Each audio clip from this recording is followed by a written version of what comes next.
জানিস ওখানে ফ্রিতে চুল্লু দেওয়া হচ্ছে, একটা বালতি নিয়ে চলায়, আমি ওদের লাইনে দাঁড়াচ্ছি। এই কি রে, তুই এখানে এখনো বসে আছিস? মদ খেতে যাবি না?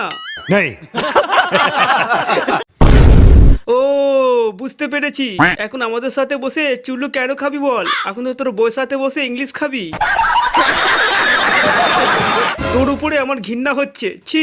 চলো আমি তোমার সাথে যাচ্ছি। আচ্ছা, ওর জন্য এখন বিয়েটা খুব জরুরি, আমাদের সাথে বসে মদ খাবাটা নয়। চলো আমি বালতি নিয়ে আসছি। দাঁড়া আমি আসছি। বুঝো না এই ব্যাপারটা? বাবা একটা কথা বলবো, আমাকে 100 টাকা দাও। বন্ধুদের সাথে বসে চুল্লু খাবো, তোকে মদ খাবাটা ছাড়তে হবে। ঠিক আছে ছেড়ে দেবো। আমি বিশ্বাস করি না।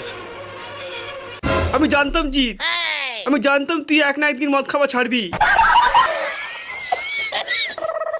এই যে মশাই, আমি ঘর ছাড়া কথা বলছি, চুল্লু খাবার ছাড়া কথা বলছি না।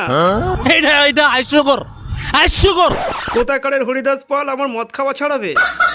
अम्मा बहन पे आ जाऊंगा मैं इनकी। এতই মদ খাওয়ার শখ, তাহলে নিজের টাকা দিয়ে খাবে। আমার থেকে টাকা চাও কেন? ঠাকমা দেখো আমি এসেছি তোমার সাথে মদ খাবো বলে।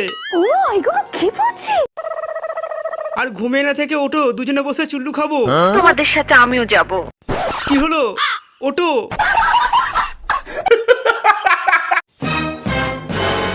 তুমি যদি না ওঠো আচ্ছা, তাহলে আমি কার সাথে মাঠে বসে চুল্লু খাবো ঠাকমা? ঠিক বলেছে। আমি তো তোমার জন্য একটা স্পেশাল চুল্লু এনেছিলাম।